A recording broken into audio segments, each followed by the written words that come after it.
day we moved here, Primrose was 2. I remember her toddling next to us, carrying a book, one of the bigger ones. You couldn't stop her. We called her a little pack-yak Primrose. Sure, she slowed us down, made the journey painfully long, but you tried to tell her to stop. Ah, good days. You got to remember, up to this point, Gale was a bogeyman. Someone who watched us and then sped away into the night. Then she's in my house, talking to me, offering me wishes like I was a princess from one of Primrose's books. Gale led me to the hilltop. Her hands were so cold and hard. I felt numb, but I couldn't figure out if it was from me or her. She showed me something called the needle. Gale asked again, did I really want my wish? She had to shake me to get an answer. The needle would take us both back 30 days. While Gale and I would remember what had happened, no one else would. We'd be the only ones to remember the sea troll's attack. But Primrose would be alive. I agreed, and Gale pulled thread from the needle. She separated the thread. The dome flashed with blinding light. You couldn't see about you, it was impossible. As the light faded, Gale gestured me to my house and said, "Be with her." I rushed through the door and checked the calendar. 30 days back. My daughter's birthday. I checked my bedroom. There wasn't another Megan in there. Then I went to Primrose. She was asleep in her bed. I sat in the chair, watching her. No one was going to budge me from that spot. Not ever.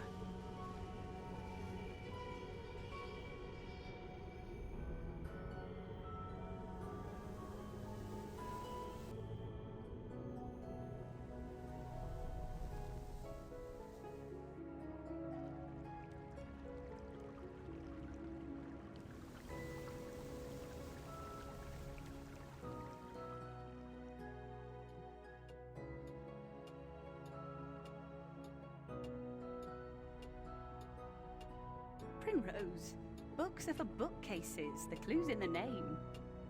Stop scattering them about this damned house. You won't get out of bed for dinner, but you'll do it for a flipping book.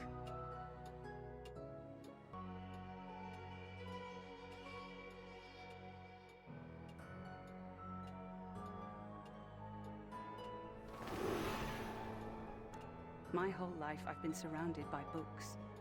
Not once have I read one. I could see my tombstone, crushed under a pile of books. When I met Joss, he was hidden behind a stack of wizarding tomes. He'd line our house with them. Primrose treated them as toys, then things to climb, then adventures to climb into. Her imagination was always wild. She'd play out the God Wars with Saradomin as a ladle and Zamorak as a pepper pot.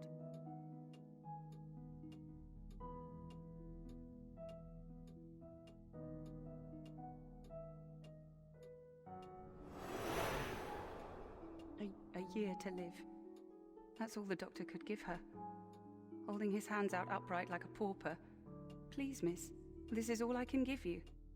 Primrose just half smiled when the doctor told her. I was so angry at her for brushing it all aside. I needed her to cry, break down, something. Just react, damn it. Each month I watched helplessly as she got thinner. Her skin became translucent. But you know Primrose, it just meant that her character shone through brighter. I wish she didn't hide that character away. So often she reserved it for her creatures, her monsters.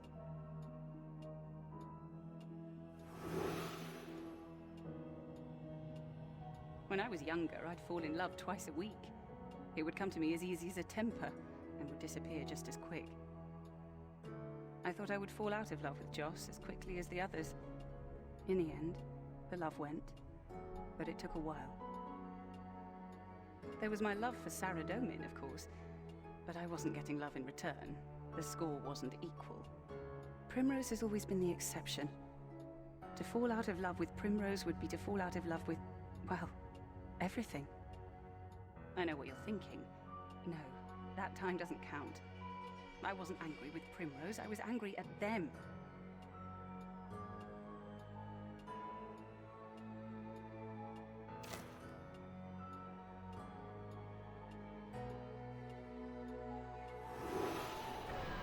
Gale didn't come to us at first. She'd been watching us for some time from the Needle, making sure we weren't monsters, I guess. I mean, we'd seen her. She wasn't great at hiding herself, after all. She's 10 foot tall and blue. Joss assumed the worst, as he always did. Tried to scare her away with air blasts. Nothing that would hurt her, just to send a message. She kept clear.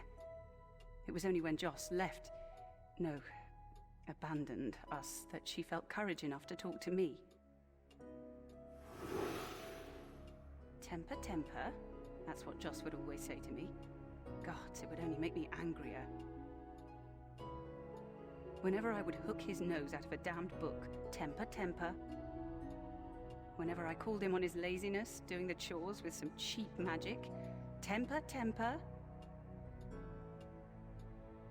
They were even his last words to me before he left. Wherever the bastard has gone, I imagine him repeating them like a cheap toy.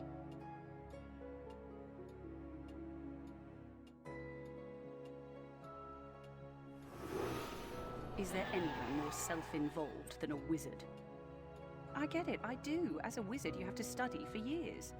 You have to find a niche that no wizard has found. You have to fight over whatever resources there are. But none of them, not Joss, not Sloop, not the Wizard's Tower, can see how self-centered they are. The tower's just a chocolate box of egos, all in a variety of flavors.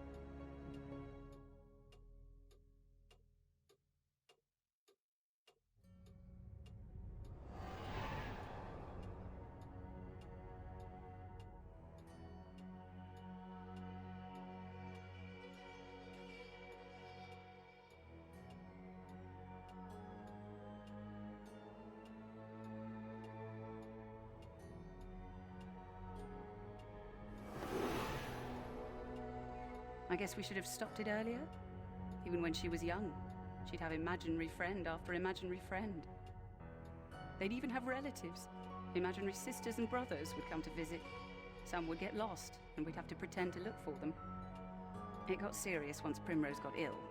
She would keep their counsel, rather than talk to me. She did it when I wasn't watching, but I knew. She would write poems with them, sing with them, confide in them, ask them for their thoughts.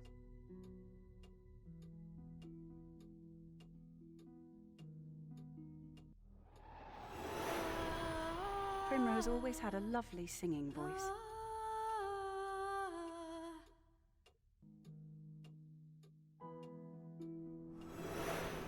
Primrose is so strong, but people can't see past the illness.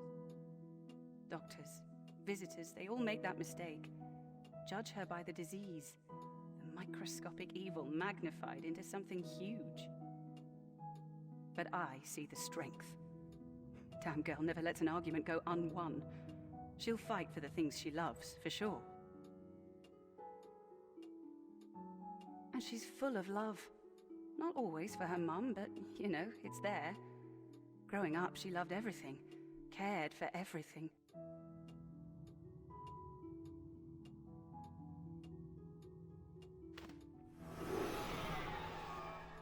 There was a day when the illness hit her hard.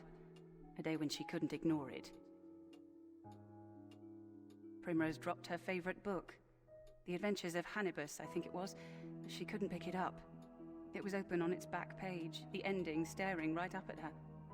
It was the first time I'd seen her cry since the illness. I tried to hand it to her, but she shoved it away. I felt like her jailer. I had no choice. I had to sell The Adventures of Hannibus. It was going to bring us food, medicine, which would make her strong again. We couldn't afford not to. I was going to ask permission from Primrose, but she wouldn't have understood. I took it from her as she slept. She had her arms around it, like she knew the plan. It took some jostling, but I had it. I can be delicate when I need to be. She didn't mention Hannibus the next morning. Not a word.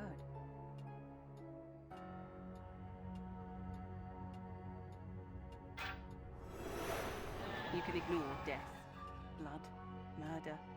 The mind's flexible like that. They all happen to faraway people with faraway lives. It was blissful. We lived in a house where those things didn't exist. But it was like we were pulling back the curtains and hoping for the best. Hoping that those flimsy pieces of fabric would keep the violence out. We were wrong. The world got in. A sea troll got in. Some memories stick in you like barbs. They hurt whenever you accidentally catch yourself on them. I was on the way back from the Wizard's Tower. The day had gone well. I'd sold some books for more than I expected, and I'd gotten the cooking job. But I arrived at the house. There was the bang-bang of the door, slamming in the wind. I abandoned the cart, rushed in. I called for Primrose. Nothing. A stray sea troll had found its way into the house. It was long gone when I got there, but it had killed her. Primrose. That was the first time Gale talked to me. I couldn't move. I was crying on the floor of the kitchen, and Gale came to me.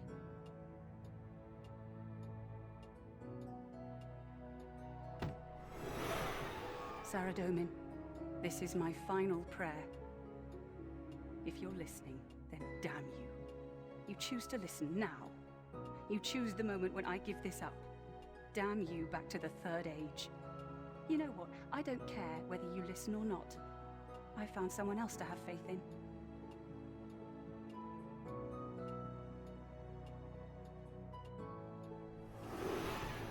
It was the morning after I traveled back in time.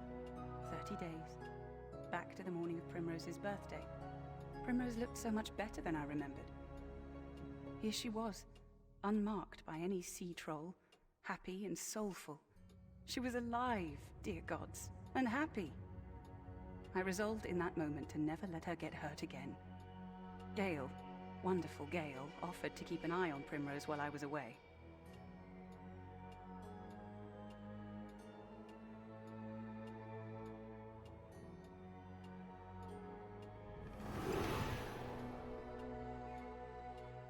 Every weekend it was the same thing. Pack provisions, wrap some books in blessed cloth, and worry about leaving Primrose behind. Then it was the trip to the Wizard's Tower, cart and all. Sell some books to Sloop, ask around about Joss, cook a weekend banquet for the elite wizards. Then it was back home, worried about Primrose and whether Gale had kept her safe. Sloop was my husband's apprentice. He was a boy, not much older than Primrose, I guess, but he'd caught the wizarding bug, self-centered and ambitious. Still, he kept an ear out for news about Joss. Plus, he bought my books, as often as he could spare the money. I ferried them in small batches, as he could only buy so many. You could tell he never found it easy talking to me. He wanted to keep our meetings as quick as possible. The boy has a dark secret, you can be sure of it.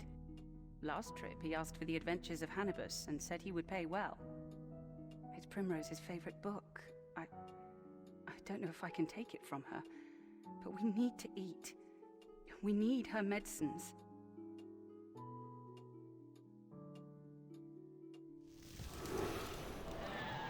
I opened the book on the way to selling it. I couldn't tell you why. I never had an impulse to read a book before. I guess I was interested in why Primrose had so much love for it.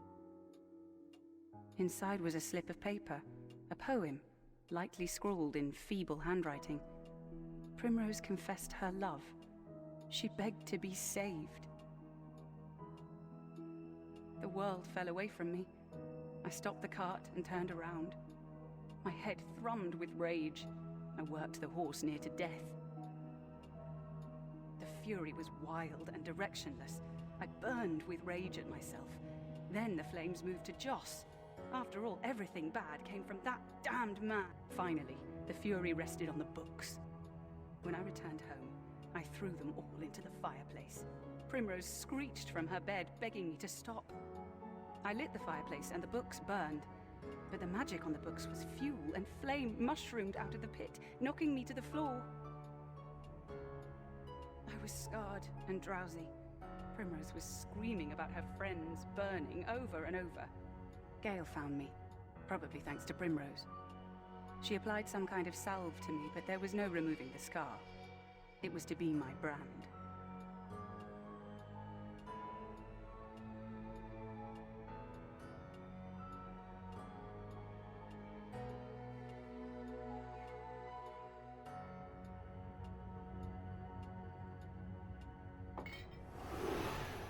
The potions would strengthen her for a day or two. Then she would be back in bed, just as ill. It's like the disease was a bull, crushing through any barrier we put in front of it. But I couldn't help buying potion after potion. Near half of the money we had, it was spent on these little moments of strength.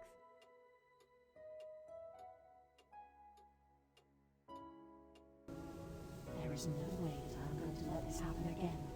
I am going to look after Primrose. Nothing is going to get past me.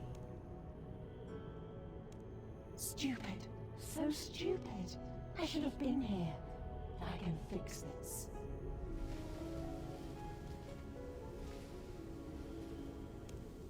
I can fix this. Sit down. Sit down. Let me offer you a wish. There is no way that I'm going to let this happen again. I am going to look stupid. So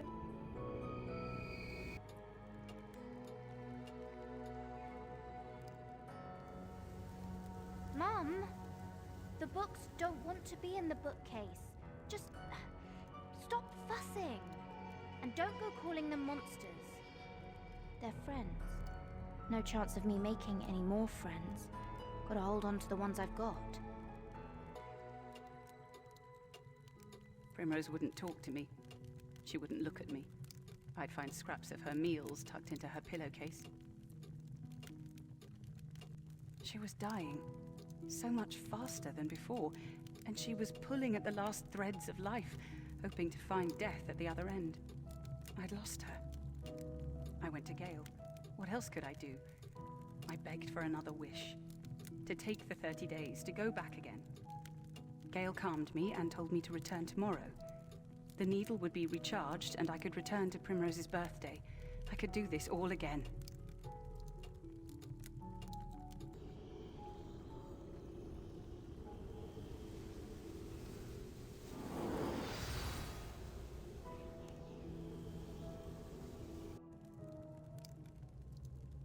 I feel like I'm collecting bed sores. Note to self, jiggle around a bit more. Anyway, something odd, really odd, happened today. Mum brought me breakfast with a scar on her face. Long and wiggly, like a snake or a Gothic symbol. And it looks healed. Like it's been there for, I don't know how long. What's up with that? Did she think I wouldn't notice? But, you know, we did what we always did. I didn't say anything in case she got angry again. And she treated me like I was 5.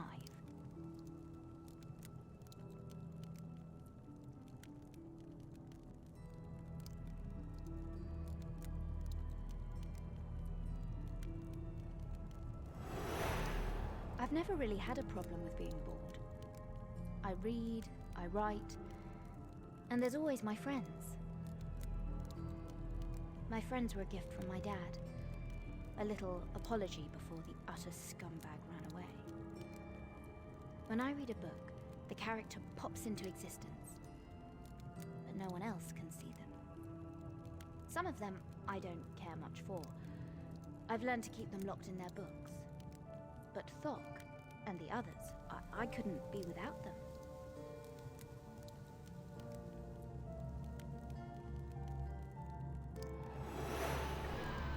Hannibus was the first of my friends to appear from the books. Scared the anima right out of me.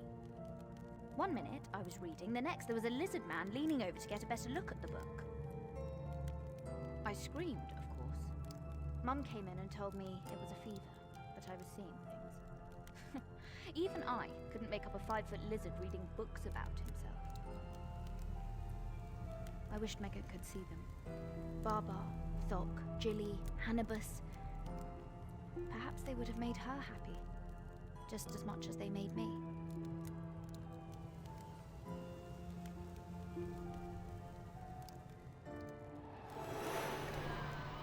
Sloop was the one who brought the news to us.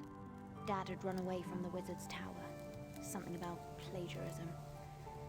He was due to go on trial that week, but he'd run from it. Dad was always a reader. Never one to come up with ideas himself. I guess he just stole ideas from one of his old tomes. So, he left us to fend for ourselves. Left me with Mum, just as I became ill. The worst part was Sloop.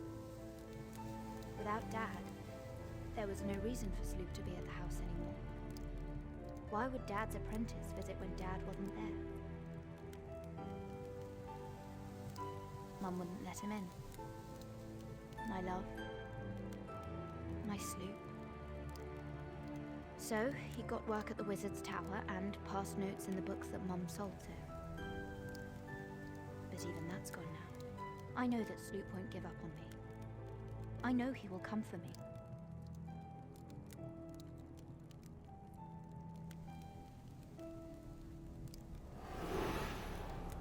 There's a story in one of the books. It was the only one Mum liked to read to me. It's about a giant, Dubbo, who keeps a flock of sheep. He loves those sheep, force feeds them hay, throws them from hand to hand to make sure they wake up, taps them on the head with his club to make sure they go to sleep. Each day, one runs away. He can't understand why. He treats them so well. So, he eats that runaway sheep. In one go, pop! To send a message to the others. But they keep running away. And he keeps eating them. Pop, pop, pop. Eventually, only one remains. That sheep, Baba, puts up with the feeding, the throwing, the taps on the head, does nothing. And Dubbo sits down in front of that sheep. "What's wrong with you, little runt?" the giant asks. But Baba won't answer, and won't run away. "Why won't you run away?" said Dubbo. He didn't know it, but he wanted the sheep to run away. So he goes out, gets into a fight with another giant, and gets eaten himself. It's an odd story. Still, I like having Baba around the house as one of my friends. She visits and we chat. She's a real gossip, you know. Baba came hopping into my room. Always made me laugh. She doesn't walk, more bounces. But I could see from her expression that something wasn't right. She lost her footing and tumbled into my sideboard, knocking over a medicine bottle. She told me that Jilly had found something, and that I should come right away.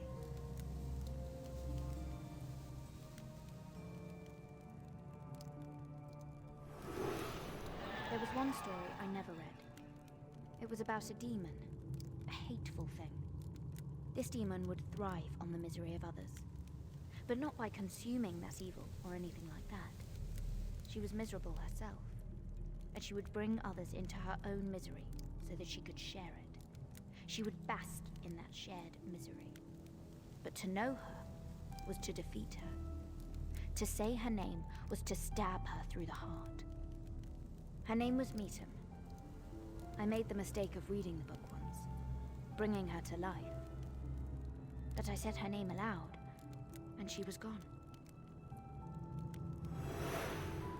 Thok was one of my favorites. He knew it, of course, and would wander around the house beating his chest, calling himself Primrose's champion. He he was going to protect me from everything. And everything was a potential threat. A twitch in a curtain was a ghost. A slammed door was a demon. I tried to tell him that demons had better things to do than playing with doors. But he'd look at me slyly and say, "That's what they want us to think." I was so much happier having him around. And not just because of the threat of door demons.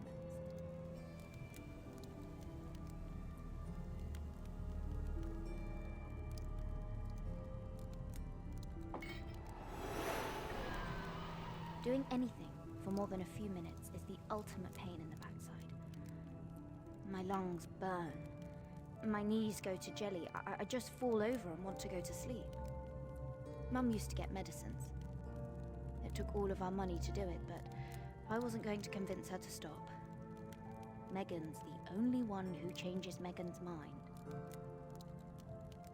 The medicines would let me leave the bed, for a few days at least, and it would bring a smile to my mum, which was, something.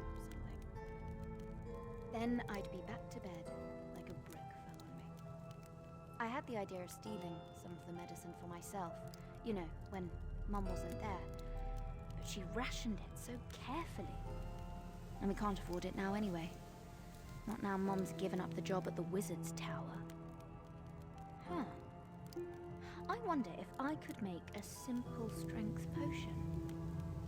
Just your average homemade strength potion. Would that work?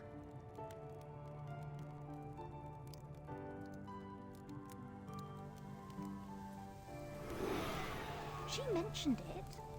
I didn't even bring it up. She said the scar was from a wizard at the Wizard's Tower. An accident, and she didn't feel safe going back. From now on, she's staying at home. It's a big old bag of lies. It stinks. Not once did she look me in the eye. She's such an awful liar. It crossed my mind that the scar was just an excuse to stop going to the tower. Did she know about Sloop? Was this all to stop us talking to each other through the books? Oh, Sloop, what am I going to do now? I began writing down the lies that Mum was telling me. Every day there was a new one. 1, the scar had come from an accident at the Wizard's Tower. 2, that she would invite Sloop to the house when she next saw him. 3, that we had plenty of money. 4, that there was no need for medicine anymore. My friends believe that she's not Mum anymore. They call her the Shade.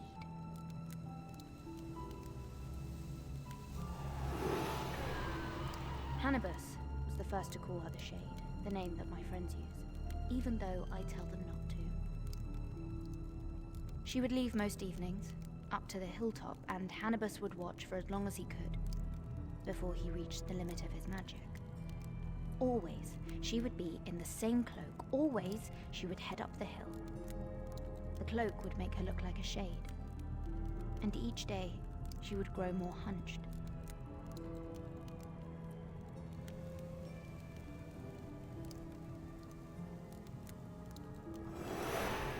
Jilly Willikers had a series of books, but I only ever kept one. It was Jilly Willikers and the Time Key, the first one. I liked Jilly. He never treated my illness seriously. He'd walk around with wobbly arms and legs pretending to be me. I needed that. But Jilly had become serious. It was only after pushing him that I found out why. He knew something. And my other friends had to push him to tell me. He said that he had found a diary, my mum's diary, in her cloak and had opened it, hoping to find a new friend for me to play with.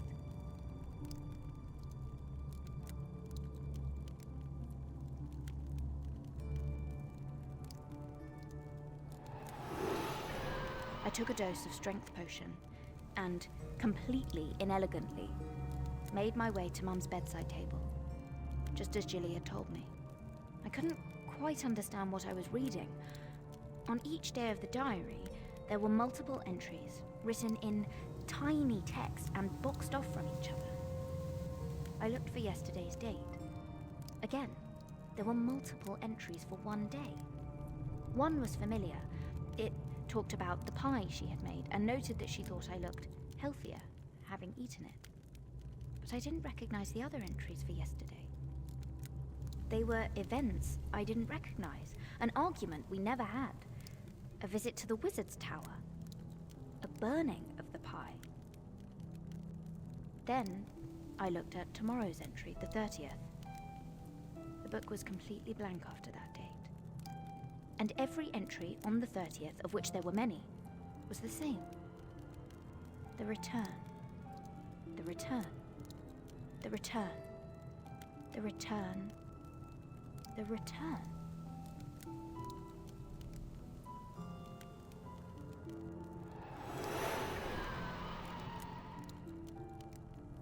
It was the 30th, the day of the return, whatever in all Gillinor that was. I resolved to follow Mum on her nightly trip out of the house. Hannibus gave me his lance, Thok his shield. I knew they would both disappear as soon as I left the house, but I thanked them anyway. The door closed as my mum left. I pulled a dark cloak over my shoulders, took a swig for strength, and then stepped out into the darkness. Mum had a small firebrand, which made her easy to follow, but I had no such luxury. I was locked to darkness. Every sound I made, I feared she would turn around. But she only had eyes for the hilltop.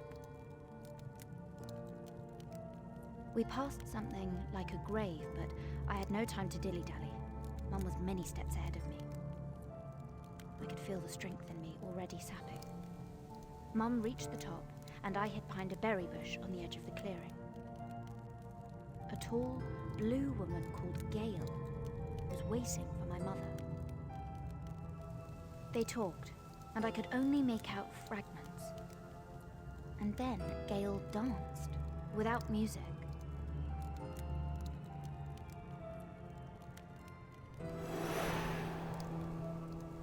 She was mesmerizing.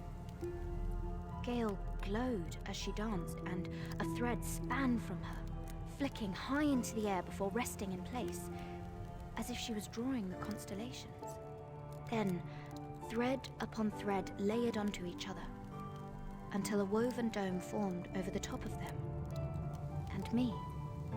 As she danced around, I thought she caught my eye. I hid my own eyes and skulked further behind the berry bush. But she danced on. Lights flashed, centering on the needle, and then all was calm. Mum walked towards Gale, who looked exhausted, and laid a hand on her head. Gale said something to my mum, something about doubt, about me doubting her, perhaps. Gale flashed me a look. Whatever happened was coming to an end, and there was no time to linger. I shuffled away from the hilltop and caught a foot on a root, stumbling down to where the grave was before.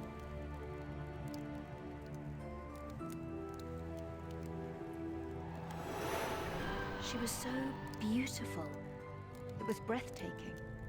I mean, she was scary too. She was about twice as big as me, even without me being hunched, and had 100 times the strength and 1,000,000 times the magic. I desperately wanted to meet her and get to know her. I felt it in my belly, right next to my sickness.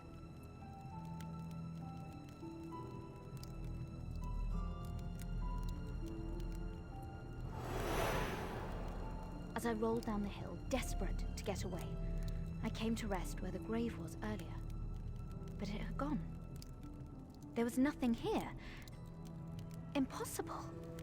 I clawed at the soil, thought better of myself, and then stumbled back towards the house. I remembered Gale's look, the one she gave me on the hilltop.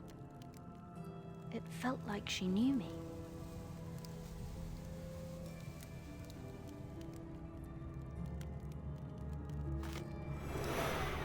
I returned to the house, flinging the cloak under my bed. My legs trembled with the night's effort.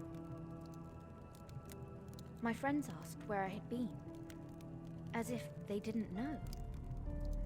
Doc, Hannibus, Baba, Jilly, they all talked as if nothing had happened. Then Mum walked in, her silhouette filling and darkening the room. My friends retreated to their books, as if Mum could see them. Mum leaned over me, kissed my cheek and whispered, "Happy birthday, little Primrose," before turning to leave. I reached below my bed for my cloak and searched in the pockets for the diary. I flicked to my birthday, and there it was.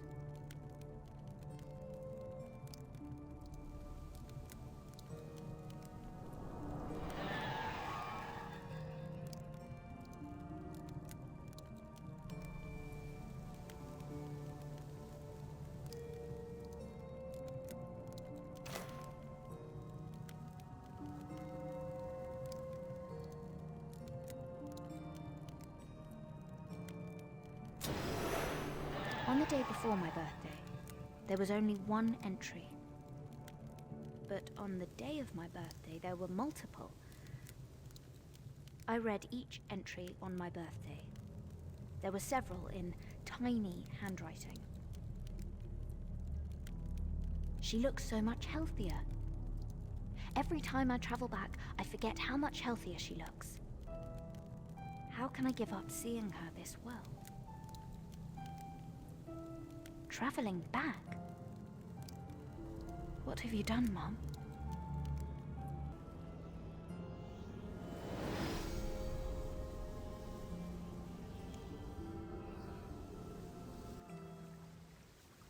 Helping someone is the hardest thing in the world.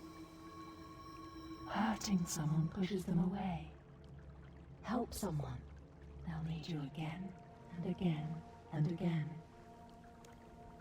They will need to return the favor, reimburse you, or they'll need your help forevermore. You can be sure that you're the new center of their world. I have never met someone who needs people more intensely than Megan. Both Primrose and I. Actually, saying no to someone in need. That's the hard.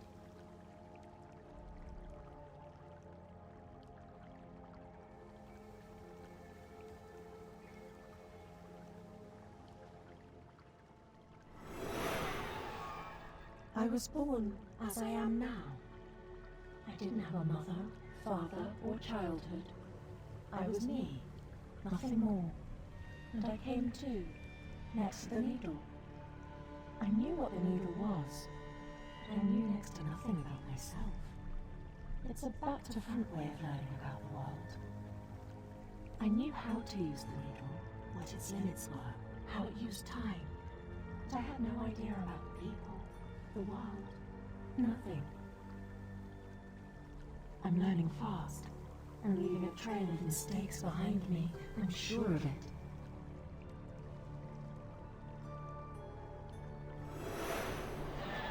I struggled with what family meant. Never having parents or siblings will do that to you. But I found myself pulled into Primrose and Megan's lives more and more, like a black hole.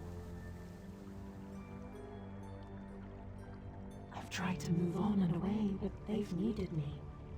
I felt responsible. I've wanted to see them happy. And, if I'm honest, I felt happy that they needed me. I can only imagine that is what family means. Joss, Primrose, and Megan weren't the first people I had encountered. They were the people of the colony to the east, but they were a fearful people and hid behind their walls. There were the smaller people of the southeast. They were quick to their pikes and pushed me back into the tree line. Men and women would occasionally stray close to me, but they were so caught up in their hunting and woodcutting that I didn't want to interrupt. But there was something different about the family. They seemed to have this happy energy, and I wondered what it would be like to share in that.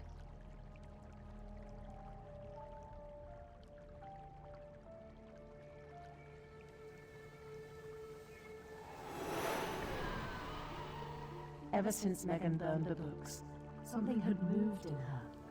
It was like Megan shifted aside to be seen only occasionally. There was something in there with her. At first I thought she just abandoned her sense of self, given everything up for Primrose. But no, there was someone in there with her. A thing. Megan asked that I stay by the needle. She was to look after Primrose from now on. Somewhere along the line, she had lost her trust in me. Before returning, she would often burn Primrose's books. It was like a ritual, a habit she couldn't crawl out of. But Primrose wouldn't wake from it this time. She lay in bed and ignored it. If Megan was clearer of mind, she would have seen it for the clue that it was. Primrose was aware of everything she was doing.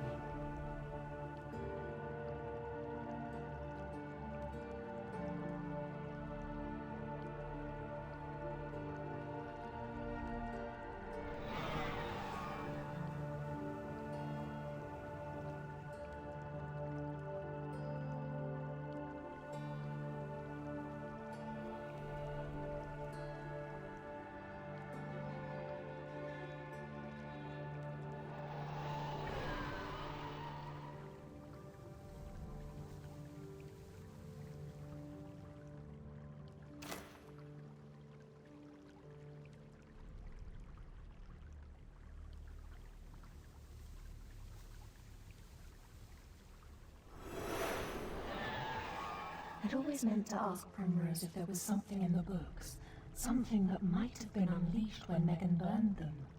But Primrose and I were kept apart by Megan. We never had the chance to talk like we did before. Was this thing in Megan from the books? Why did I never ask her?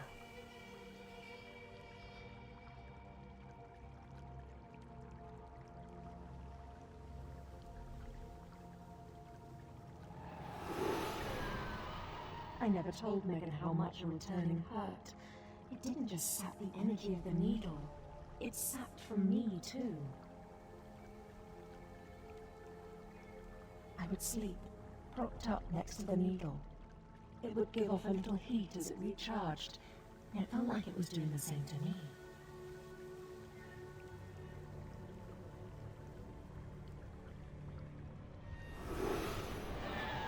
Megan never understood why Primrose was getting progressively ill after each returning. She would wind back in time, and everything would revert apart from the illness. At first she despaired, but that progressed to anger. It was a cruel fate that denied Primrose her health.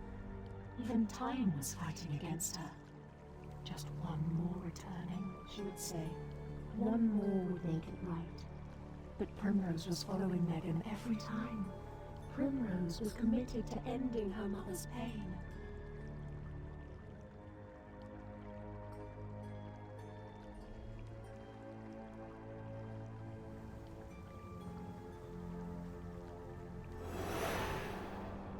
There wasn't much left of Primrose anymore. She found strength to make it up to the hilltop.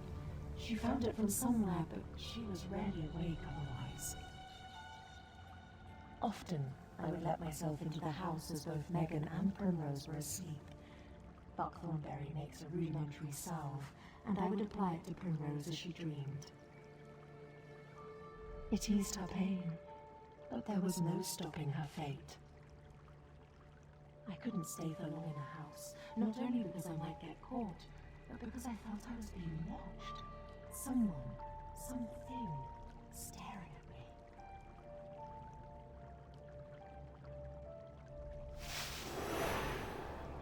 Primrose was there again, behind the buckthorn bush, as Megan begged for another return. Primrose had been there, without fail for the past 3 returns, every time the needle took all 3 of us back, and every time Primrose rushed to be in bed before her mother arrived. Megan never saw her, never thought that Primrose might have been following her.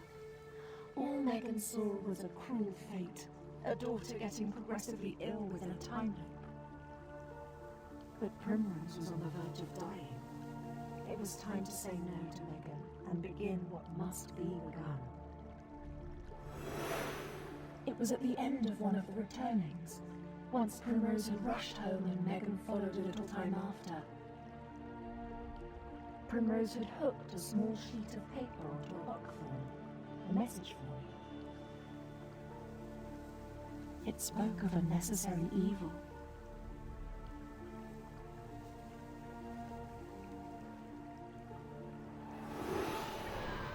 Dear Gale, for reasons I've never understood, you've always been there for us. And we both know that you've seen me at the berry bush. For these reasons, I owe you the truth. When I found out what Mum was doing, turning back time to keep me alive, I struggled with what to do. I thought about confronting her and telling her to stop. To let me die. To enjoy the moments left with me.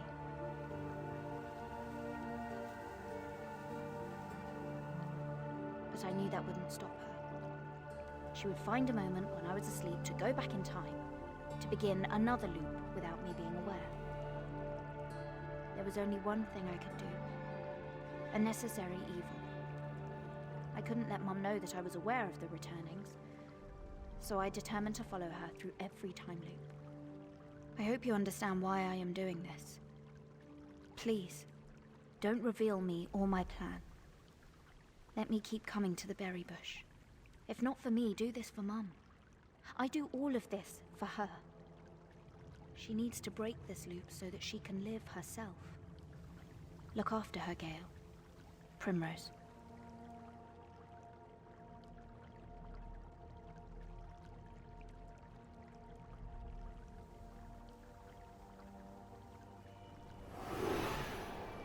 It was time to say no. Perhaps it was time long ago, and I knew what it would mean for me, the cost for me. But this wouldn't be our ending, not for any of us. I knew that the moment I saw Primrose behind the buckthorn bush. It all clicked together. I knew what we all were in that moment. We were family. I was going to help my family by saying no. The buckthorn is a versatile bush. Its berries can be crushed and heated to make a salve, while its leaves can be used like a smelling salt, waking up the unconscious. And it makes for a great hiding spot, of course. Primrose proved that every returning, keeping well away from Megan. Is it ironic that Primrose fainted on it? Not sure I have a handle on irony yet.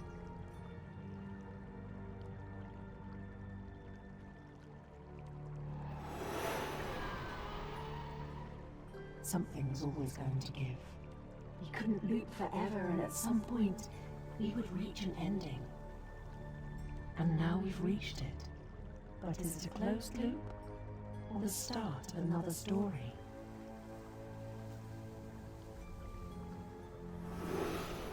Primrose fainted loudly, crashing into the buckthorn. Megan had heard, and I couldn't stop her from running to her. Megan assumed the worst. She was panicking, shaking Primrose. She couldn't sense life as I could, and there was a thread of it still in Primrose. Megan was convinced that Primrose was dead, and I couldn't convince her otherwise. It is cruel to think it, but I believe that Megan wanted it to be true in some way. Deep down, she wanted to end this loop she had created for herself. That was when I saw the knife in her hand.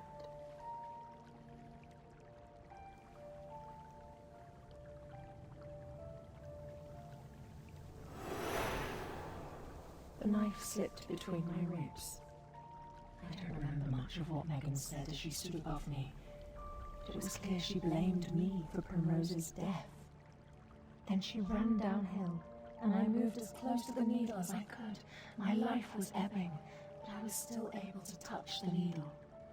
I prepared to use the pausing phrase, "When, love?" Perhaps somehow we will be found. With the needle, they will understand our story and save us all. Megan, Primrose, and myself. It's the only way this can all be unwritten.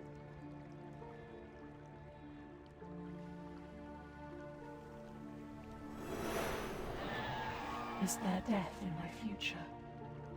Can I die? Or am I more kin to the needle than Primrose or Megan? Whatever the answer, I feel like I have more stories in me. I don't feel like this is the end. Something tells me that this is not the beginning either.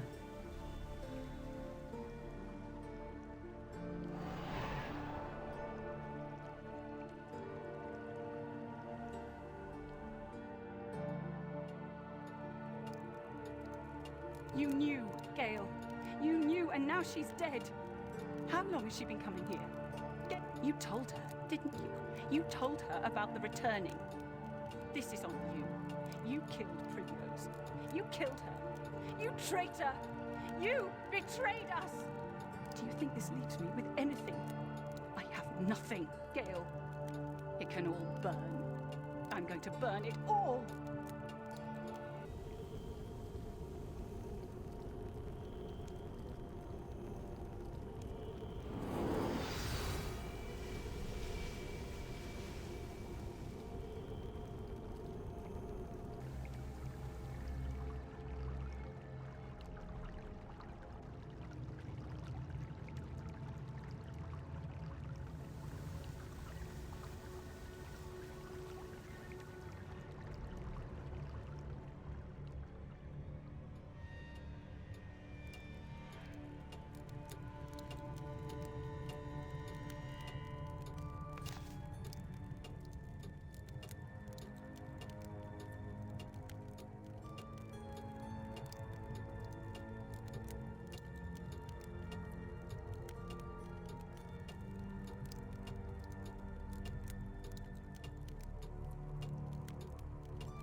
Who are you? Stay away from us.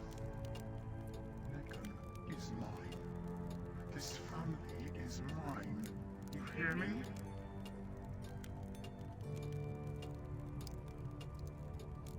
Is she gone? She's gone. That thing in me. It's quiet. Whatever did you do?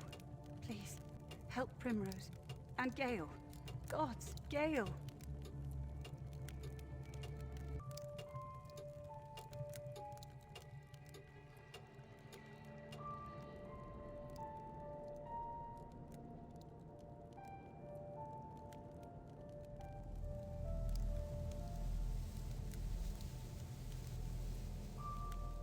What's happened?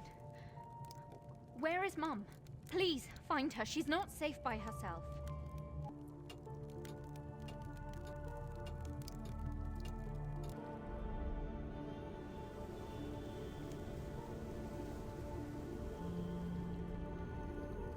Give me some time to get my wind back. Wake Primrose. The buckthorn leaf will do that for you. And please, do what you can for Megan. Megan, I haven't been honest with you. I knew what Primrose was doing, but didn't feel it was my place to intervene. I'm still not sure if I made the right decision. But we are here. The decision was made. And Primrose does not have long. You have 3 options, Megan.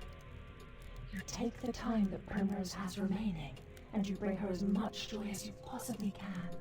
Enjoy your days together. But they will be days, perhaps less. The second is to allow you the returning, just one last time. Although I denied you it, it was because you were not yourself.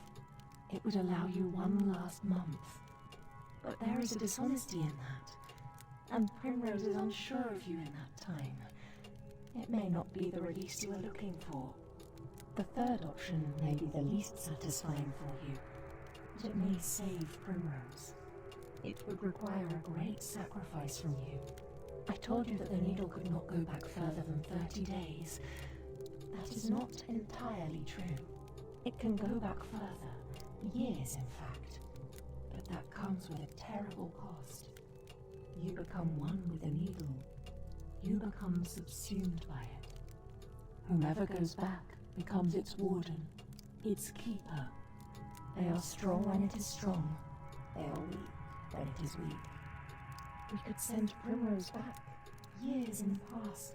She would be paired with the needle, but she would also share its strength. She would be healed. But she would also have no memory of you or her own past. She would be a newborn in terms of the mind. I ask you, Megan, would you let her die now, in a month's time, or be reborn with no memory of you? There's no way in this life that I'm going to take my needs over Primrose's. Not again. I've done far too much of that already. Send her back with the needle. Do what you can to save her, Gale. I understand. Could you both wait in the house? This won't take long.